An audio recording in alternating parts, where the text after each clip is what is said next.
आएगा?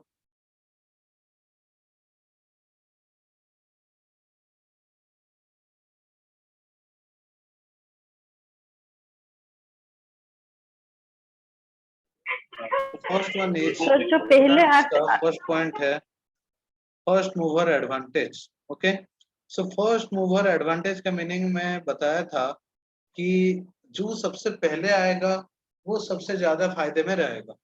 ठीक है, जो सबसे पहले आएगा वो सबसे ज्यादा फायदे में रहेगा। तो उस हिसाब से अगर देखा जाए, अगर उस हिसाब से कहें तो जो भी बिजनेस अपने एनवायरनमेंट को सबसे ज्यादा एनालिसिस करता है, ठीक है, हम लोग एक एनालिसिस के बारे में बताया था पहले से, that is SWOT analysis. SWOT analysis क्या होता है? S for strength, strength, W for weakness, O for opportunity, opportunity and T for threat. Okay, चार चीजें हैं। तो strength, weakness, opportunity and threat, ये चार चीजों का एनालिसिस किया जाता है। कभी भी कोई भी चीज हो, जब हम अपने आप में देखते हैं तो हम लोग स्ट्रेंथ एंड वीकनेस देखते हैं। क्या हमारे पास क्या स्ट्रेंथ है, हमारा क्या स्ट्रेंथ है, क्या वीकनेस है अपना। और जब बाहर वाले चीज को देखते हैं या फिर बाहर किसी को देखते हैं तो वहां पे हम लोग उसमें क्या अपॉर्चुनिटी है, क्या थ्रेट है, ये दोनों चीज को देखते हैं। अपॉर्चुनिटी मतलब उसमें से क्या आपको फायदे होने वाला है, कौन सा चीज में आपके लिए क्या पॉजिटिव है। और थ्रेट में हम लोग क्या देखते हैं कि उसमें हमको क्या लॉस, एक पर्टिकुलर चीज को लेके हमारे बिजनेस में क्या लॉस हो सकता है। तो ये कुछ चीजें हैं जो हमें ध्यान देना रहता है। और जब भी हम लोग एनालिसिस का बात करते हैं तब यही SWOT एनालिसिस ही किया जाता है। तो क्या दिया है देखो, अंडरस्टैंडिंग ऑफ बिजनेस एनवायरनमेंट। जब एक बिजनेसमैन अपने एनवायरनमेंट को एनालिसिस करके, सर्च करके उसको समझ जाता है तो उसको किस तरह से हेल्प होता है? Helps an organisation to capitalise on early opportunities. दूर से ही तुम देख सकते हो कि आगे मेरे लिए क्या फायदेमंद चीज आ रहा है, या फिर जो भी चीज आ रहा है उसमें मुझे क्या फायदा होने वाला है, ये चीज को हम लोग देख सकते हैं। अर्ली अपॉर्चुनिटी, समझ पा रहे हो फर्स्ट मूवर एडवांटेज का मीनिंग? किसी को कुछ डाउट है तो मुझे चैट बॉक्स में मैसेज करके पूछ लेना। तो capitalise on early opportunity means जो भी चीजें हैं उसको हम क्या कर सकते हैं, बहुत ही जल्दी क्या कर सकते हैं, कैप्चर कर सकते हैं। किसी और के हाथ में आने से पहले हम पकड़ लें। जैसे कभी कभार आप लोग ये चीज देख रहे हो कि घर में अगर पापा के जेब से कुछ चिल्लर गिर जाते हैं, कुछ कॉइन्स गिर जाता है, तो आपके पापा बोलते हैं पैसा जिसने उठाया वो उसका। तो हम लोग कहीं पर भी होते हैं तो पूरा कूद जाते हैं कि जिसके हाथ में सबसे पहले पैसा है वो उसका हो जाएगा। तो हम हमारा टारगेट क्या रहता है, 10 रुपए वाला या 5 रुपए वाला कॉइन, 10 रुपए या 5 रुपए वाला कॉइन जो है वो जिसके हाथ में आएगा उसके पास ज्यादा है। तो वो तो अर्ली अपॉर्चुनिटी, जिसको जो सबसे ज्यादा एनालिसिस कर पाया, जो एक पर्टिकुलर चीज में, आते हुए चीज में जो अपना अपॉर्चुनिटी देख पाया, वही उसी अपॉर्चुनिटी का फायदा उठाएगा। उसका मतलब यही कहा गया है, it means getting the benefits prior to competitor. अब मान लो दो दुकान है, ठीक है, अब मान लो लॉकडाउन चल रहा है, मान लो लॉकडाउन चल रहा है, तो तुम्हारे घर के आसपास एक चौक एक ठो है, ठीक है। तो वहां पे एक इंसान क्या क्या, एक मिल्क पैकेट, मिल्क का शॉप तो खुला रहेगा बोल दिया गवर्नमेंट, तो वो लेके बैठ गया। दूसरा एक इंसान होगा, दूसरा इंसान होगा जो कि दूसरे चौक में दिया है। तो जो इंसान तुम्हारे घर के पास वाले चौक में दुकान दिया है उसके लिए अपॉर्चुनिटी हो गया। क्यों? क्योंकि उसका दुकान से कभी कोई नहीं खरीदता था, लेकिन लॉकडाउन की वजह से और दुकान सबसे पास में होने की वजह से लोग उससे खरीदने लग गए, तो ये उसके लिए अपॉर्चुनिटी हो गया। अब तुम्हें मार्केट जाने का जरूरत नहीं है, घर के पास वाले चौक से भी तुम अपना सामान खरीद सकते हो। That is first mover advantage. अगर यहाँ पे एक एग्जांपल देखें, इंट्रोडक्शन ऑफ व्हाट्सएप, देखो पहले फेसबुक था मार्केट में, ठीक है, फेसबुक जो है वो मार्केट में पहले से ही था। फेसबुक में क्या होता था, पब्लिकली हम सारे चीजों से डील करते थे, ठीक है, मैसेंजर हो गया। इसमें एक चीज का डर क्या रहता था, फेक आईडीज का।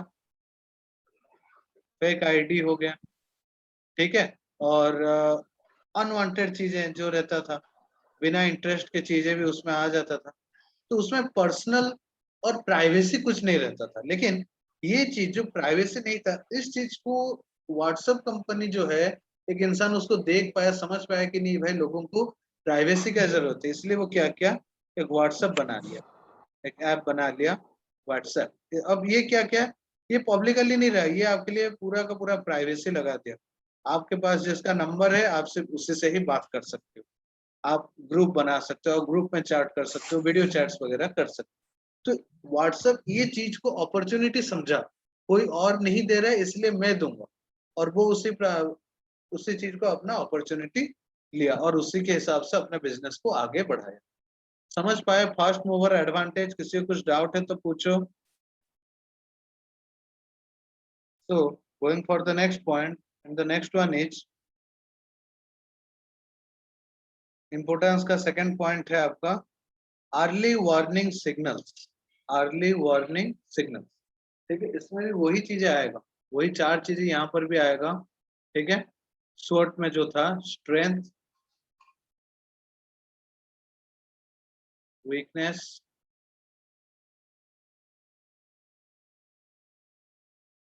अपॉर्चुनिटी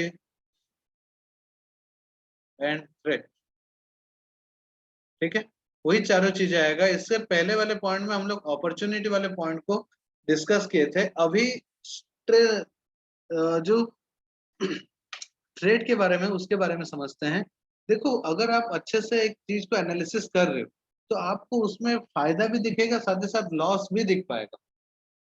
समझ रहे हो? अगर आप एक चीज को, अगर मैं क्लियरली कहूँ तो आप बाहर के एनवायरनमेंट को अच्छे से जज कर रहे हो, अच्छे से देख रहे हो, अच्छे से सुपरवाइज कर रहे हो, और आप एनालिसिस कर रहे हो, तो आपको वहां पे अपॉर्चुनिटी भी दिखेगा और वीकनेस भी दिखेगी, या फिर आप कह सकते हो थ्रेट भी दिखेगा। तो वही चीज यहाँ पे कहा गया है, environmental awareness can help managers to identify various threats on time. ठीक है, टाइम टू टाइम आपको पता लगता रहेगा कि आपके बिजनेस के लिए क्या क्या चीजें डेंजर है, आपके बिजनेस के लिए क्या क्या चीजें डेंजर है। जैसे मान लो मोदी जी बोले कि रात को 8 बजे एक न्यूज आएगा, एक बहुत ही इंपॉर्टेंट न्यूज आएगा, ठीक है। अब इम्पोर्टेंट न्यूज बोला है तो हम लोग, हमारे पास ये क्या हो सकता है, हाँ चलो कुछ कुछ लोग बोलेंगे चलो हाँ कुछ अच्छा न्यूज देंगे, कुछ लोग बोलेंगे अरे भाई फिर से आ गए, फिर पता नहीं क्या न्यूज देंगे, पिछले वाले रात को आए थे नोटबंदी का न्यूज दे दिए, उसके बाद रात को आए फिर लॉकडाउन का न्यूज दे दिए थे पिछले बार, तो इस बार क्या देंगे। तो जैसे ही हम लोग अपॉर्चुनिटी को देख रहे हैं, उसी तरह थ्रेट को भी देख, तो अपॉर्चुनिटी हुआ तो हम लोग क्या करेंगे, उसको कैसे कैप्चर किया जाए, उसको कैसे ग्रैब किया जाए, उसके ऊपर ध्यान देते हैं। जबकि थ्रेट आए तो हम क्या करते हैं, दिस एनेबल्स द मैनेजर, ये मैनेजर को हेल्प करता है टू मिनिमाइज द लॉसेस। ठीक है, लॉस को मिनिमाइज, अगर तुम्हें पहले से पता है कि इस चीज का डेंजर मेरे ऊपर आ रहा है, तो उससे पहले ही मैं क्या ट्राई करूंगा कि मैं क्या करूं, उससे बच सकूं, उसको कम कर सकूं। ठीक है, कैसे कम करूंगा, बाय अडॉप्टिंग ए सुइटेबल स्ट्रेटेजी, एक अच्छा स्ट्रेटेजी लेके मैं अपने आप को बचा सकता हूँ। ठीक है, अच्छा स्ट्रेटेजी लेके मैं अपने आप को बचा सकता हूँ, ये मेरा चीज रहेगा। थ्रेट्स मतलब danger, all the things that have a negative impact. Threat का मतलब आप सिंपल वर्ड में अगर कहा जाए, थ्रेट मतलब negative impact, all that things that have some negative impact. ठीक है, all that things that have some negative impact on, जो भी चीज का अगर कुछ नया नेगेटिव इम्पैक्ट आ रहा है, वो तुम्हारे लिए एक थ्रेट है, तुम्हारे लिए एक डर है। तुम्हारे पापा एक स्टिक लेके आ रहे हैं, तुम्हारे मन में अपॉर्चुनिटी दिखेगा? कभी नहीं दिखेगा। तुम्हारे मन में क्या आएगा, अरे यार पापा कहीं पिटाई ना कर, दैट इज कॉल्ड थ्रेट। तो बाहर से कुछ भी हो रहा है, जैसे मान लो आपका एक दोस्त फोन किया, या फिर आपका दोस्त आपके घर आया है, आपको दोनों चीज लगेगा, यार उसको खाने पे तो बुला दिए हैं, पता नहीं क्या करेगा यहाँ पे, हो सकता है मेरे मम्मी पापा को सारा सच बता दे। ठीक है, मम्मी पापा को सारा, कब घूमने गया था, किसको देख रहा था, क्या किया, क्लास बंक कर रहा हूँ, ये सारी चीजें ना बोल, ये चीज का डर रहता है। तो आप उसको बचाने के लिए, अपने आप को बचाने के लिए क्या करते हो, ताकि कुछ ऐसा करो जिससे आप उससे बच सको, तो आप क्या करते हो, अपना एक स्ट्रेटेजी अडॉप्ट करते हो, भाई तू आज मत आ, वो घर में कोई नहीं है, थोड़ा सा अर्जेंट काम आया तो चला गया, घर वाले सब बाहर चले गए हैं, आप ये बोल सकते हो। घर में क्या बोलोगे, नहीं उसका कुछ अर्जेंट काम हो गया इसलिए वो नहीं आ पाए, तो तुम क्या करोगे, अपने आप को बचाओगे बाय एडॉप्टिंग दैट स्ट्रेटेजी। यहाँ पर भी वही चीज कहा गया है कि आप एक सुइटेबल स्ट्रेटेजी अप्लाई करके खुद को बचा सकते हो। चलो एक एग्जाम्पल के तौर पे लेते हैं, प्रैक्टिकल एग्जाम्पल देखते हैं। इंडिया में क्या हुआ, जब इंडिया गवर्नमेंट ये देखा 2020 में कि बाहर के इतने बड़े बड़े देशों में जब कोरोना फैलते जा रहा है तो हमारे देश में भी हो सकता है, इसलिए वो क्या किया, अर्ली स्टेज में शॉटडाउन डिक्लेयर कर दिया। ठीक है, लॉकडाउन शटडाउन जो भी था वो क्या किया, डिक्लेयर कर दिया इंडिया गवर्नमेंट। तो उसके चलते क्या हुआ, जो रेंज में होना चाहिए, जो अभी जैसे चल रहा है देश में, रोज लाख लाख लोग मर रहे हैं, वो सिस्टम नहीं हुआ उस टाइम में, हम लोग बच गए थे।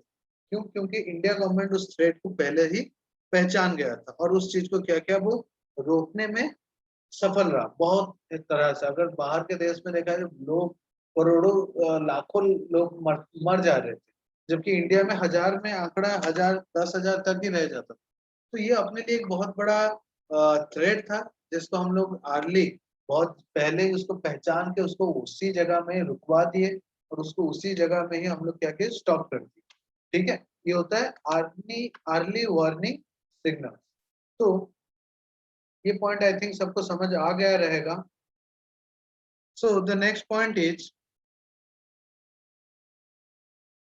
importance, and the third point is helps in tapping useful resources, helps in tapping useful resources. So important, tapping का मतलब क्या है, देखो टैपिंग मतलब है मार्क आउट करना, मार्क आउट। मैं ये चीज को क्लियर रख दे रहा हूँ, टैपिंग का मतलब है मार्क आउट करना। कौन सा चीज कहाँ पे है, देखो क्या लिखा गया है, business environment makes available various resources. आपको एनवायरनमेंट में आप अपने अड़ोस पड़ोस में अगर देख लोगे तो आपको बहुत सारी चीजें मिल जाता है, जबकि हम लोग ढूंढ नहीं पाते, बट वो अवेलेबल है और हमको मिल जाता है। ठीक है, सच एज क्या क्या है, जैसे हो गया capital, labour, machine, raw materials etcetera. ये सब क्या होता है, एक बिजनेस को आराम से एनवायरनमेंट में मिल जाता है। ठीक है, अपने आसपास अगर आप अपने घर में, हम लोग बोलते हैं दुनिया भर में दुख है, खुशी का माहौल ही नहीं है, लेकिन अगर आप लोग देखोगे अपने घर वालों को देखो, आप अपने पापा को देखो, मम्मी को देखो, लॉकडाउन की वजह से आप देख पा रहे हो वो लोग बहुत खुश हैं। ठीक है, आपके रिजल्ट्स को लेके वो लोग खुश हैं, आप किसी चीज में कामयाब हो तो वो आप खुश हो। तो अभी आपको ये खुश होना चाहिए कि लाखों लोग नंबर में लोगों का डेथ हो रहा है, लेकिन आप जिंदा हो, इसके लिए आपको खुश होना चाहिए। तो कहने का मतलब ये है कि बिजनेस एनवायरनमेंट में सारी चीजें अवेलेबल है जो कि बिजनेस लेता है उस एनवायरनमेंट से। ठीक है, so the enterprise must design policies. ठीक है, इसलिए क्या करना है, बिजनेस का काम क्या है, वो ऐसा पॉलिसी बनाए जिससे क्या हो सके कि to convert those resources into outputs. ठीक है, तो बिजनेस का काम क्या रहता है, या फिर ऐसा पॉलिसी बनाना चाहिए कि वो उन रिसोर्सेस को कन्वर्ट कर सके आउटपुट, उस चीज को इस तरह से इस्तेमाल कर सके जैसे कि एनवायरनमेंट उससे डिजायर करता है।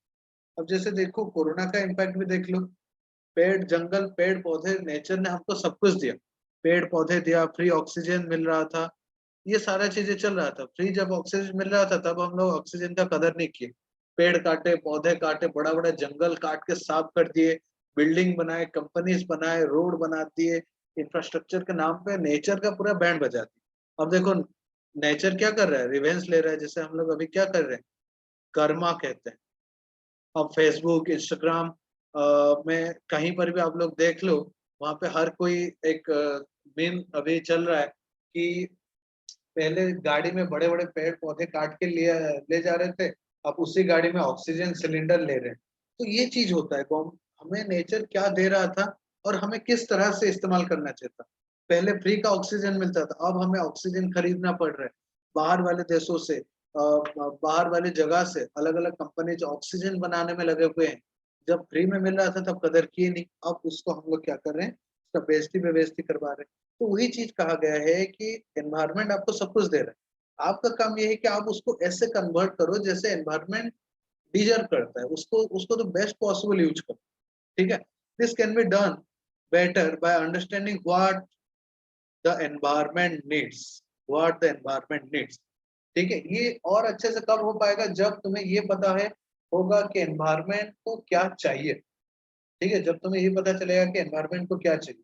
कभी कभार क्या होता है, हम अपने घर वालों के लिए सब कुछ करना चाहते हैं। मोस्टली यहाँ पे गर्ल्स लोग हो, आप लोग चाहते हो कि मैं एक दिन मैं अपने पापा को या मेरे मम्मी को प्राउड फील कराऊं, बॉयज हो या गर्ल्स हो। लेकिन हम लोग कभी ये नहीं देखते कि एक्चुअल में पापा किस चीज की वजह से प्राउड फील हो। हम हर कोई चाहता है कि मैं अपने पापा को खुश देखना चाहता हूँ, पापा को हैप्पी देखना चाहता हूँ, लेकिन क्या तुम्हें पता है तुम्हारे पापा किस कौन से काम से हैप्पी होंगे? ये चीज हम लोग कभी नहीं देखते। तो ये चीज हम लोग जब देखना स्टार्ट करेंगे तब हम लोग अपने जो एनवायरनमेंट है उसको और अच्छे से देखना चाहें। ठीक है, कभी तुम्हारे मम्मी या पापा कभी तुमसे तुम्हारा किडनी नहीं मांगेंगे, बट तुम्हारे मम्मी पापा चाहेंगे तुम एक अच्छा इंसान बनना बन जाओ, मैं खुश। योर अचीवमेंट्स, जैसे हम लोग कहते हैं ना, your achievements make them happier. अगर तुम्हारा पर्सनालिटी अच्छा है तो वो खुश होंगे। समाज में तुम्हारा पहचान बना, तुम एक मतलब फेमस बन गए, पॉपुलर बन गए, तो उनको अच्छा लगेगा। तो वो क्या चाहती है ये हमें जानना। एज एग्जैक्टली एनवायरनमेंट को क्या चाहिए हमें वो जानना होगा। तब जाके हम एनवायरनमेंट के चीजों को और भी अच्छे से यूज करके एनवायरनमेंट को लौटा सकते हैं। ठीक है, ये होता है एक बिजनेस का ये जो पॉइंट है, helps in tapping useful resources का मतलब। Clear everyone? Going for the next point, that is helps in coping with rapid changes। हाँ हाँ। हम्म, देखो, रैपिड चेंजेस का मतलब क्या है कि बिजनेस एनवायरनमेंट, जैसे कि मैं बताया था, एनवायरनमेंट जो है आपका वो क्या होता है, डायनामिक होता है। डायनामिक इन नेचर मतलब वो बहुत फास्ट बदलता रहता है। डायनामिक नेचर वो बहुत ही जल्दी बदल जाता है, पूरा चेंज होता रहता है। ठीक है, सो डायनामिक नेचर होने की वजह से क्या होता है, टाइम टू टाइम बदलता है। इसलिए क्या कहा गया है, देखो, कंटिन्यूअस स्टडी और scanning of business environment helps in knowing the changes. ठीक है, व्हिच आर टेकिंग प्लेस। तो अगर आप कंटिन्यूअस स्टडी कर रहे हो, आप नॉन स्टॉप अपने बिजनेस के आसपास के न्यूज को देख रहे हो, कंटिन्यूअस स्टडी कर रहे हो, या कंटिन्यूअसली एनालिसिस जो कहते हैं हम लोग सोट सोट पे आप कंटिन्यू कर रहे हो, सोट एनालिसिस चल रहा है आपका, तो आपको ये पता लग जाएगा कि आपके हिसाब से कौन सा चीज कितना बदल रहा है। ठीक है, कौन सा चीज व्हाट चेंज्ड,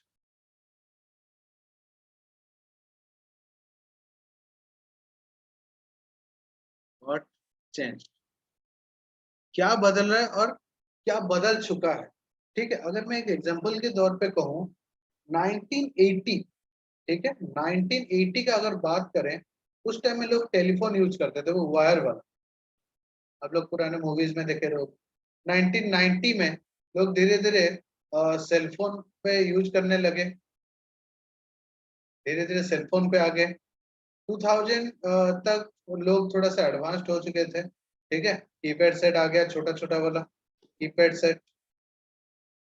कीपैड सेट बढ़ते रहा, 2010 को क्या हुआ कि 2010 तक स्मार्टफोन्स आ गए थे, लेकिन बहुत ज्यादा रेट था।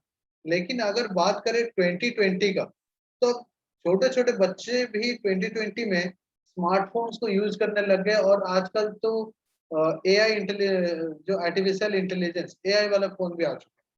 ठीक है, तो ये देखो आप, एक पर्टिकुलर चीज का एनवायरनमेंट 40 साल के अंदर कितना बदल चुका है। ठीक है, 40-50 साल के अंदर, 40-50 साल के अंदर कितना बदल चुका है। तो आज के दुनिया में जमाने में मैं अगर कहूंगा कि नहीं भाई मैं टेलीफोन ही यूज करूंगा, तो मैं मार्केट में चल पाऊंगा? क्या मैं 2021 में टेलीफोन यूज करके मार्केट में सरवाइव कर पाऊंगा? ये कभी भी पॉसिबल नहीं है। ठीक है, ये कभी भी पॉसिबल नहीं है। मैं आज वो टेलीफोन लेके अगर मैं ट्राई करूंगा तो वो सिस्टम नहीं चलेगा। इसलिए मुझे क्या करना है, चेंज के साथ ही मुझे खुद को बदलना है। चेंजेस के साथ मुझे खुद को बदलना है। पहले टेलीफोन था, फिर सेलफोन आया तो मैं सेलफोन खरीदा। सेलफोन गया धीरे धीरे, कीपैड वाला सेट आ गया, मैं कीबोर्ड लिया। कीपैड से स्मार्टफोन आया, अभी आर्टिफिशियल इंटेलिजेंस का टाइम चल रहा है। आगे चल के ऐसा भी कुछ आएगा कि आपको फोन रखना नहीं है। आप अपने जैसे जेम्स बॉन्ड मूवी में था, या फिर आप आयरन मैन में देख सकते हो, कोई स्क्रीन नहीं था, बस एक लाइट के स्क्रीन पे आप सारा चीजें डील कर सकते हो। तो ये सारा चीजें हैं चेंजेस। ठीक है, तो आप अगर कंटिन्यू स्टडी कर रहे हो, तभी जाके आप चेंज के साथ चल सकते हो। अगर आप कंटिन्यूस स्टडी नहीं कर रहे हो तो लोग आपको पुराने जमाने का कहेंगे। आज भी कुछ लोग हम लोग देखते हैं, कुछ लोग क्या करते हैं कि धोती पहनते हैं। कुछ लोग आज भी जो हैं वो लोग क्या करते हैं, धोती पहनते हैं। ठीक है, धोती पहनते हैं, साइकिल में चलते हैं। हम उनको ये कहते हैं कि अरे ये तो जमाने के साथ बदलोगे नहीं तो जमाना तुम्हें बदल देगा। तो लेकिन उनको पता है कि इससे क्या फ़ायदा है, धोती से क्या फ़ायदा है, साइकिल चलाने से क्या फ़ायदा रहेगा, ये उनको पता है। ठीक है? लेकिन वो बदलना नहीं चाहती, अलग बात है, लेकिन बदलना ज़रूरी है। धीरे-धीरे टाइम चेंज हो रहा है, बदल रहा है। पहले साइकिल होता था, हम लोग 10, 15, 25, 30 किलोमीटर तक ही जा पाते थे। लेकिन अभी गाड़ी आ गया है, अब गाड़ी के चलते आप जा सकते हो। अभी कोई ये अगर बोल रहा है कि नहीं मेरे पास गाड़ी नहीं है, साइकिल में इतना जो दूर नहीं जा पाऊँगा, तो वो उसके लिए लॉस है। ठीक है? आज के ज़माने में भी 2G से देखो 2G था, फिर 3G आ गया, फिर 4G आ गया, अब 5G को धीरे-धीरे अडॉप्ट करने का प्लान चल रहा है। तो 5G के ज़माने में मैं अगर कहूँगा नहीं मैं 2G में चलूँगा तो नहीं हो पाएगा। भाई मार्केट में देखो अभी 2G चल रहा है, सॉरी 5G चल रहा है। आप 2G को लेके 5G के साथ नहीं चल सकते, ठीक है? इसीलिए अगर आप कंटीन्यूअस क्या स्कान कर रहे हो तो क्या फ़ायदा? Thus they may be effectively faced effectively by developing suitable course of action। तो आप चेंजेस जो चल रहा है आप उसको मीट करने के लिए आगे क्या होगा उसको कैसे चेक कर सकते हो या फिर उसको कैसे मीट करो उसके लिए क्या कर सकते हो, सुइटेबल कोर्स ऑफ एक्शन आप उसके लिए एक अच्छा सा एक्शन प्लान कर सकते हो। ठीक है? पहले लोग क्या करते थे, चेन वाला आता था, एक ही लेफ्ट हैंड में पहनते थे, बस ऐसे किए देख लेते थे घड़ी। लेकिन अभी ऐसा सिस्टम क्या आ गया है कि उसको दोनों हाथ में, एक हाथ में पहनना है, दूसरे हाथ में दबाओगे उसका बटन तो उसका लाइट जलेगा तभी तुम्हें दिखेगा या फिर छूना पड़ेगा। तो ये क्या चेंज हुआ? तो हमें भी उसके हिसाब से चलना पड़ेगा। ठीक है? आगे चल के ऐसा आएगा घड़ी होगा नहीं, तुम्हें सिर्फ अपने हाथों पे ऐसा हाथ लगाना है, अपने आप तुम्हें यहाँ पे टाइम दिखेगा। अगर मैं ये प्लान कर दे रहा हूँ अभी से तो मैं उसके हिसाब से अपने काम को उस हिसाब से सेट कर सकता हूँ। And that is called coping with rapid changes. ठीक है? दैट इज़ कॉल्ड कोपिंग और या फिर cope up with rapid changes.